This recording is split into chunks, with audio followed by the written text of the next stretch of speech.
가뭄이 있었던 지 3년이 흘렀죠. 기근은 굉장히 심했고요.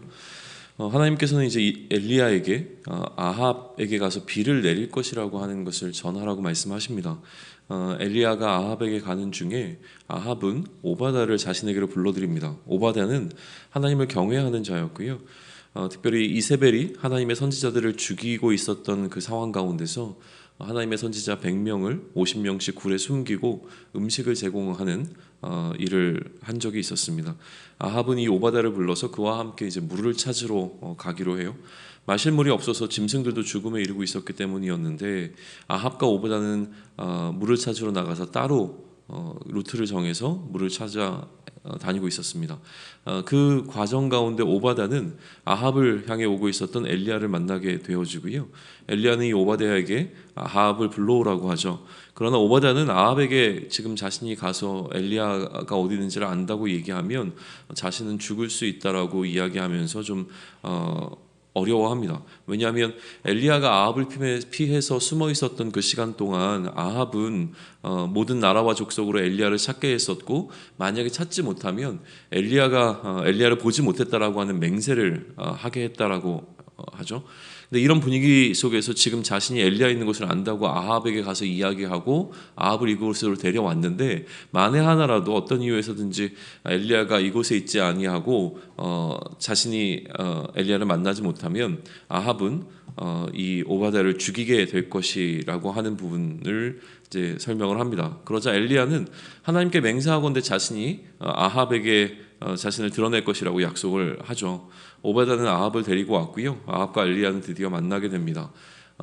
아합은 엘리야에게 네가 이스라엘을 괴롭게 하는 자냐고 질문하고, 엘리야는 자신이 이스라엘을 괴롭게 한 것이 아니라 이스라엘을 괴롭게 한 것은 지금 아합과 그의 아버지 집이 하나님의 명령을 따르지 않았고 또 바알을 따랐기 때문에 지금 가뭄이 임한 것이라고 설명을 합니다.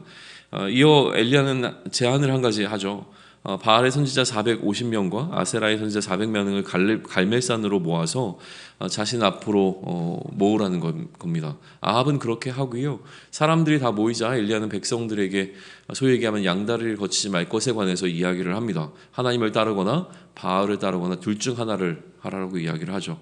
그리고 송아지 둘을 가져와서 각각 쪼개서 나무 위에 놓는데 불을 붙이지 않은 상태에서 각자의 신의 이름을 부르자고 제안합니다. 이때 불로 응답하는 쪽의 신이 진짜라고 이야기하고, 백성들은 이러한 엘리야의 제안에 긍정적인 반응을 보이죠. 엘리야는 바알의 선지자들에게 먼저 순서를 내어줍니다. 아침부터 낮까지 바알에게 부르짖었지만 불은 내려지지 않고 정오쯤 되었을 때에 엘리야는 바알의 선지자들을 조롱하기 시작합니다. 더 열심히 해보라고요. 바알의 선지자들의 시도는 저녁까지 이어졌지만 아무 일도 일어나지 않았고, 이제 엘리야가 백성들을 자신에게 모으고 제단을 쌓습니다. 그리고 엘리야는 지파의 수인 12개의 돌을 취하고 제단 주위에 도랑을 만듭니다. 4통의 물을 제단 번제물과 나무에 붓도록 명령하고요. 이것을 3번을 반복합니다. 그러니까 자연적으로는 전혀 불이 일어날 수 없는 상황을 만들어 놓고 엘리야는 이제 하나님께 기도하기 시작을 합니다. 그 기도의 내용이 36절과 37절입니다. 저녁 소재 드릴 때에 이르러 선지자 엘리야가 나아가서 말하되, 아브라함과 이삭과 이스라엘의 하나님 여호와여, 주께서 이스라엘 중에서 하나님이신 것과 내가 주의 종인 것과 내가 주의 말씀대로 이 모든 일을 행하는 것을 오늘 알게 하옵소서. 여호와여, 내게 응답하소서. 내게 응답하소서. 이 백성에게 주 여호와는 하나님이신 것과 주는 그들의 마음을 되돌이키심을 알게 하옵소서 하매라고 기도를 하자 불이 내렸고요. 백성은 엘리야의 하나님을 하나님으로 인정하게 되어집니다. 엘리야는 패배한 바알의 선지자들을 모두 죽이죠. 그리고 엘리야는 이렇게 아합에게 이제 비가 내리게 될 것이라고 이야기를 해주고, 자신은 산 꼭대로 가서 사환에게 바다 쪽을 살피도록 시킵니다. 그 사환에게 시키고 난 다음에 엘리야는 엎드려서 그의 얼굴을 무릎 사이에 넣고 있었다라고 설명이 되어지는데, 일반적으로는 기도하고 있었을 것이다라고 해석이 되어지지만 왜 이러한 행위를 했는지에 대한 명확한 설명은 좀 어렵습니다. 아무튼 지금 엘리야는 산 꼭대기로 가서 비가 내리기를 기다리고 그 과정 가운데서 사원에게 계속 바다 쪽에 확인을 하라고 하죠.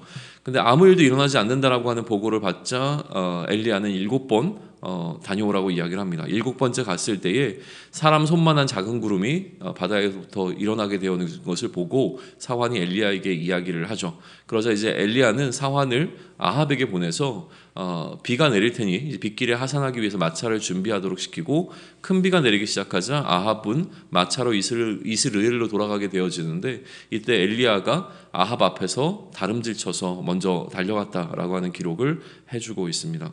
17장에서 가뭄이 시작되었다가 이처럼 오늘 18장에서 비가 내리는 장면으로 마무리가 되는 것을 우리는 보게 되어지는데요.